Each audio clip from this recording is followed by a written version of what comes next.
ఉంటుందిలేండి, ఎందుకంటే మీరు షార్ప్ అన్నారు కాబట్టి. ఓకే, ఇక్కడ ఇంకొక షార్ప్ స్టూడెంట్ ఉన్నారు మనతో పాటు.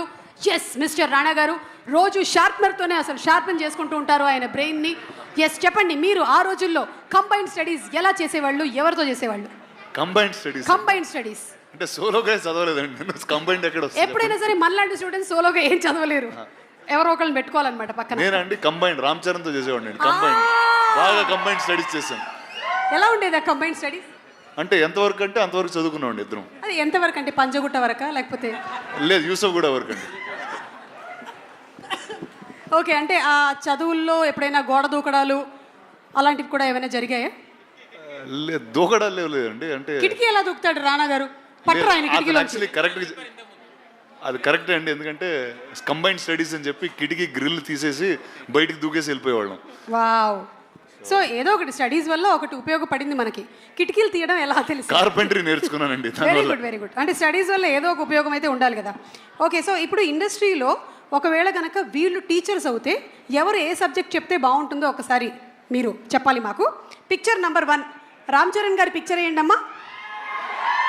రామ్ చరణ్ ఏ సబ్జెక్ట్ చెప్తే మంచిది అదర్ దెన్ యాక్టింగ్?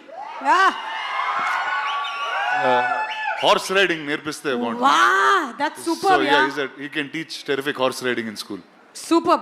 మగధీరా నుంచి అప్పటి నుంచి. ఓకే, నెక్స్ట్ పిక్చర్ ప్రభాస్ గారి ఫోటో వేయండి అమ్మా. ఈయన ఏ సబ్జెక్ట్ చెప్తే బాగుంటుంది? అందరితో హ్యాపీగా ఎలా ఉండాలని ఒక I think more behavioural and cultural class చెప్తే బాగుంటుందండి. Actually I think we have a happiness ministry. అది ఇచ్చేస్తే బెస్ట్. ఇచ్చేస్తే బెస్ట్ అండి, హ్యాపీనెస్ మినిస్ట్రీ. కరెక్ట్. బా, yes, darling Prabhas. Next picture please. Anushka గారి ఫోటో వేయండి. ఈవిడ ఏం టీచ్ చేస్తే బాగుంటుంది? సేమ్ అండి, యాక్చువల్లీ మంచితనం టీచ్ చేస్తారండి అందరికీ. బా, అంటే నాకు ఇప్పుడే రీసెంట్గా నేను యాక్చువల్లీ నేర్చుకున్న జపాన్లో కొన్ని స్కూల్స్లో ఫస్ట్ 3rd క్లాస్ వరకు 4th క్లాస్ వరకు వాళ్ళకి ఏ సబ్జెక్ట్స్ ఉండవండి. అంటే కేవలం మనుషులతో ఎలా మాట్లాడాలి, ఇళ్ళు ఎలా శుభ్రంగా పెట్టుకోవాలి, those kind of basic subjects will be taught for life. I think she is the best person to teach that. I think మన అందరికీ ఇక్కడ చాలా అవసరం అది. చాలా అవసరం. మనకి యూకేజీ ఎల్కేజీ నుంచే నౌన్ ప్రొనౌన్స్ రుద్దేస్తున్నారు. ఓకే, లాస్ట్ కాదు, ఇంకొక 2 పిక్చర్స్ ఉన్నాయి. ఆ రాజమౌళి గారు ప్లీజ్ రండి. ఎలాగో మీరు మాకు ఇంకా ఒక 2 years వరకు దొరకరు ప్రీ రిలీజ్లో. కనీసం ఇలా ఫోటోలు అయినా వేసుకొని మేము సంతోషపడతాం. అన్ని సబ్జెక్టులు చెప్పే ఒక టీచర్ ఉంటారు చూడండి, సాయంత్రం ట్యూషన్కి వెళ్తాం, అదే ఆయన. సూపర్, అసలు సింప్లీ సూపర్. అన్ని సబ్జెక్ట్స్ కి మనం 300 రూపాయలు కట్టి వెళ్ళిపోతాం. సాయంత్రం ట్యూషన్కి వెళ్తాం చూడండి. Okay, done. Thank you teacher, thank you. And last but not the least are Devara NTR. ఖచ్చితంగా తెలుగు టీచర్ అండి, తెలుగు టీచర్ 100%. తారక్ కన్నా తెలుగు ఇంకెవరు నేర్పిస్తారు చెప్పండి? So I think Tarak will be the best Telugu teacher. ఇందుకనే మీరు సినిమాల్ని ప్రొడ్యూస్ చేసి ప్రెజెంట్ చేస్తున్నారు. ఒక్కొక్కళ్ళకి ఎంత కరెక్ట్గా ఇచ్చుకోవాలో అంత కరెక్ట్గా ఇచ్చారు కదా అసలు బిరుదులు. అండ్ అంతేకాకుండా ఎప్పుడు ఈ సినిమాని ఎక్కడ మలుపు తిప్పాలో చూపించింది కూడా మీరే రాణా గారు.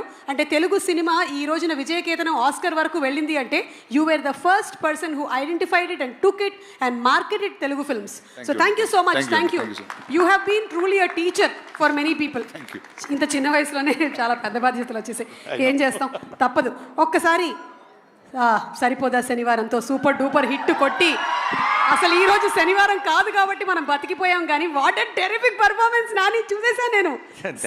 సింప్లీ సూపర్, అసలు ఇరగదీసేశారు.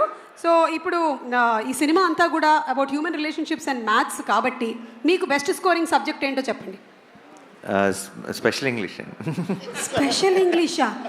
అంటే తెలుగు లేకపోతే స్పెషల్ ఇంగ్లీష్ ఉండేది కదా? అక్కడ ఏం రాసినా నడుస్తుంది, కథలు రాయాలి. ఎక్కువ ఆన్సర్ షీట్స్ రాసామంటే ఏదో ఒక మార్కులు వేసేస్తారు. అంతే, కథలు రాయటమే. అక్కడ కథలు రాయటమే, ఇక్కడ కథలు రాయటం. సరే, ఇక్కడ మాకు చిన్న కథ చెప్పండి. మీరు చిన్నప్పుడు విన్న చిన్న కథ ఏదైనా జస్ట్ 2-3 లైన్లో చెప్తే చాలు. ఎలాగో మాకు చిన్నప్పుడు సొంత కథలు వెళ్ళినామండి. మనం చూసిన సినిమా కథే టైటానిక్ రాసేవాడిని. బా, గ్రేట్. అసలు టైటానిక్ని కూడా అక్కడ రాసేసారా మీరు? ఓకే, సో మీకు మీ సిస్టర్కి ఇందులో ఈ సినిమాలో బ్రదర్స్ ఇద్దరి మధ్యలో బాండింగ్ చాలా బాగుంటుంది. సో మీకు మీ సిస్టర్కి మధ్యలో ఉండేటువంటి ఆ బాండ్ లేదా incident, anything that you would recollect? I think సిబ్లింగ్స్కి ఎవరైనా సరే సిబ్లింగ్స్ అన్నాక బాగా కొట్టుకుంటారు. అది అలాగే బాండ్ గట్టిపడుతుంది. ఐ థింక్ వాళ్ళు మనకి ఎంత ఇంపార్టెంట్ అని మనకు తెలిసేది కొంచెం వాళ్ళు నేను ఎక్కడికైనా వెళ్ళినప్పుడు వాళ్ళని ఒక సంవత్సరం చూడనప్పుడు కొంచెం దూరం అయినప్పుడు బేసిక్గా. సో నేను అంతే లైఫ్ అంతా బాగా కొట్టుకు తెచ్చాం. ఆ తర్వాత అది చదువుకోవడానికి యూఎస్ వెళ్ళినప్పుడు సడన్గా ప్రేమలో అసలు సిబ్లింగ్ అంటే ఏంటి, తను మిస్ అవుతున్నానని, సో అవన్నీ స్టార్ట్ అయ్యింది. Super. Last and final question, 35 ప్లస్సా 35 మైనసా? ఏజ్ కాదు, నా ఏజా? మార్క్సా ఒక్కసారి కూడా 35 దాటలేదు. అంటే జస్ట్ ఇట్లా అస్సలు పొరపాటు. వీటి పాపం నేను సినిమా చూశాను, నేను అందరూ అన్ని మాటలు అంటుంటారు కదా, వీడు నాతో కంపేర్ చేస్తే వీడు బ్రిలియంట్. వీడు పొరపాటును కూడా వాడి కనీసం 1 ముందు 0 పెట్టాలా 1 తర్వాత 0 పెట్టాలని డౌట్ ఉంది నాకు. అసలు 1 తర్వాత 2 ఎందుకు రావాలి, 2 ముందు ఎందుకు రాకూడదని డౌట్ ఉండేది. సో ఒక రకంగా చెప్పాలంటే నేను సినిమా చూస్తున్నంతసేపు వీడితో తెగ రిలేట్ అయిపోయి ఇదేదో నా బయోపిక్ తీస్తారన్నట్టు ఫీల్ అయ్యాను. Super super. ఫండమెంటల్స్ని క్వశ్చన్ చేస్తున్నారు చాణక్య గారు, మీరు ఎలా ఫీల్ అవుతున్నారు? అంటే ఈయన క్యారెక్టర్ పేరు చాణక్య. నేను ప్రస్తుతానికి అన్న బయోపిక్ అన్నాడు కాబట్టి నేను చాలా గర్వంగా ఫీల్ అవుతున్నా. ఆయన ఫండమెంటల్స్ని క్వశ్చన్ చేసింది కాబట్టి ఇక్కడ దాకా వచ్చిండు. ఆయన బయోపిక్లో పెద్ద విలన్ మీరే, అర్థమవుతుందా? సినిమా చూసిన తర్వాత అర్థమవుతుంది అందరికీ. విలన్లు ఉంటేనే కదా హీరోలు అవుతారు. బా కొట్టేశారబ్బా మార్కులు. ఈ ఒక్క దెబ్బతో నేను స్టేజ్ మీదకి వెళ్ళిపోతున్నాను. డైరెక్టర్ గారిని తీసుకొని, సార్